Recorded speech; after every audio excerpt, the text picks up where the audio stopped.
By the end of the week, SNAP runs out, and Americans who get health insurance through Obamacare will confront premium spikes as open enrollment starts without a deal on how to extend soon-to-expire subsidies. So the pressure is building on Democrats. It is quite possible that they fold this week, which again, they should. This is a really stupid hill for them to die upon. Joining us on the line to discuss is Speaker of the House, Mike Johnson. Speaker Johnson, thanks so much for taking the time. Really appreciate it. Hey, my friend. Great to be with you as always. So let's talk about the status on the shutdown. Democrats seem continuously intransigent here. We are now multiple weeks into the shutdown. We're about to hit the SNAP cutoff in terms of funding for some 42 million Americans who are on SNAP, which is an insane number. Where do we stand right now? Well, we stand in the same place we've been for 28 days. The Democrats are dug in the Senate. And I think it's really important for all of us to analyze the simple facts. People forget the Democrats are out breathlessly stating that Republicans are in charge of government, so this must somehow be our fault. That's partially true, but we're not in charge of the Senate. You have to have 60 votes in the Senate. We only have 53 Republicans. So the simple, clear fact is we must have Democrats to reopen the government. The other fact is they've now voted 13 times to keep it closed. And the big question is why? Why would they be doing this? You know, Ben, I think the answer is very clear for anyone who's paying attention, as exhibited most recently by Hakeem Jeffries, the Democrat leader in the House's endorsement of Mondami in New York on Friday. They are motivated by fear. They fear the radical left base, the Marxists in their party. They know that they will be challenged for their own seats. It is their own political survival they have put in front of the needs and the desperate demands of the country. So they care more about the Marxists and the pain that they'll endure from them than the pain they're inflicting on the American people. And that's clear for everyone to see. Now, Speaker Johnson, one of the things that's really astonishing about all this is, of course, their list of demands basically just involves rolling back a bill that they lost. I mean, the one big beautiful bill, which was a major legislative accomplishment by you and by Senate Majority Leader Thune and President Trump.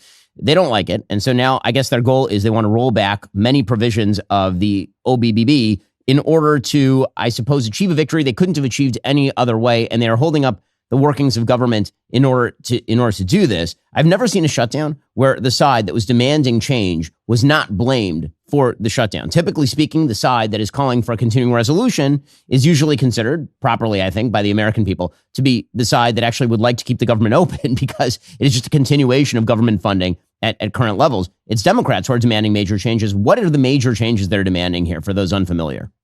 Yeah, you're right on both counts. First of all, this is the first time in history that any party has had the audacity to shut the government down over a clean continuing resolution, clean CR. And that's really an important point. The Republicans are not demanding anything, Ben. This is Biden-era policies and spending that we were made to continue until now. We're working through the appropriations process to change all those priorities, but we hadn't finished that process yet. And so the clean CR simply continues exactly what has been done, what the Democrats have already voted for. They have no excuse. So what they're doing, again, motivated out of fear by the far left base, they can't face the angry mobs and the crowds and all of that. So they've decided to ask for the moon. And I mean, it's wild partisan spending priorities. Not only do they want us to restore free health care for illegal aliens paid for by U.S. taxpayers to the tune of almost $200 billion. They also want to give back money to the Corporation for Public Broadcasting, for example. They want $500 million to go to that cause.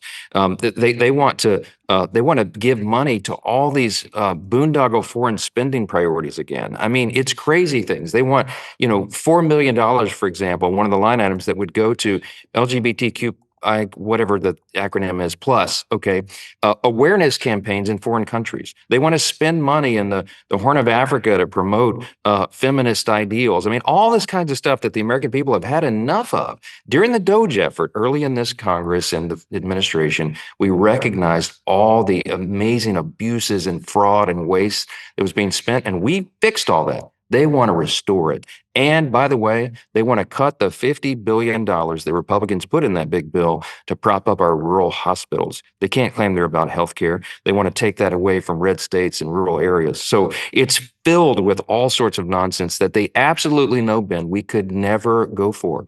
And that is the point. They want to shut the government down because they think it's going to hurt President Trump and the Republicans. But the American people are smarter than they give them credit for. We'll get to more on this in just one moment. First, picture this. You walk over to your computer, you pull up that entire browsing history, you hit print, and then you decide that you're going to paste those pages to your front door so the entire neighborhood can see those pages. Well, that would be a crazy thing to do, but essentially that's what happens every single day unless you're protecting yourself with ExpressVPN. Here's the thing most people don't realize. Your internet provider can see every single website you've ever visited, even when you're browsing in incognito mode. In many countries, they're actually required to keep detailed logs of your online activity for years, just in case the government wants to take a look. And if you're in the US, it gets even worse because ISPs can literally sell your personal browsing data to whomever they want. Now, you can't stop your ISP from trying to collect this information. You can make sure they never get it in the first place. And that's where ExpressVPN comes in. It encrypts all your online activity before it even reaches your internet provider, turning their logs into complete gibberish. Now, I use ExpressVPN all the time. I'm on the road using public Wi-Fi. Well, it's simple to use. Just one tap on any device, phone, laptop, tablet, whatever. You know your privacy is now locked down completely. Find out how you can get 4 months free by scanning the QR code on screen, clicking that link in the description box below, or by heading on over to expressvpn.com/Ben Shapiro Show. Again, that's expressvpn.com/Ben Shapiro Show. Now, Speaker Johnson, one of the things about this shutdown that I find fascinating is the amount of attention that's paid to the shutdown outside of the Beltway, outside of the media, seems to be fairly low for most Americans, at least comparatively with other government shutdowns. I think part of that is because with Republicans in charge, there's been an attempt to mitigate the effects of the shutdown. Usually when Democrats are in charge, if there is some sort of shutdown, Democrats in the White House, Barack Obama did this, Joe Biden did the same thing. There is usually an attempt to maximize the amount of pain that Americans are suffering. So I'm old enough to remember when Barack Obama literally shut down outdoor World War II memorials that required no actual staffing in order to sort of maximize the pain that Americans were feeling over a government shutdown. Republicans seem to be trying to minimize that. There have been several bills that have been promoted in the House and the Senate that would have continued to pay members of the military, for example, would have continued to pay certain tranches of federal employees, keep the FAA working, and all the rest. And Democrats keep shutting that down in an attempt to maximize the amount of pain. So in this situation, it's not just that Democrats are calling for changes. They are the ones who are attempting to maximize the pain from their own refusal to reopen the government. Absolutely right. I mean, think of it as a control panel of dials, that is at the White House. In a shutdown situation, the executive branch has all those dials. And you're right. Barack Obama turned them all up to level 10 immediately. I mean, remember, they put yellow, red crime tape around the World War II memorial out on the National Mall. They wouldn't even let veterans who traveled into Washington get close to the memorial because they wanted it to hurt so badly. And unlike the Democrats, Republicans do not take pleasure in hurting the American people. I mean, you've heard them in their own words say the quiet parts out loud. Chuck Schumer literally said here 6 or 7 days ago that every day of the shutdown gets better for us, meaning his party. You had the number 2 ranked Democrat in the House just the other day say, yeah, we understand it's going to cause pain, but that's really the only time we have leverage. They admit that they're doing this intentionally and that they want people to hurt.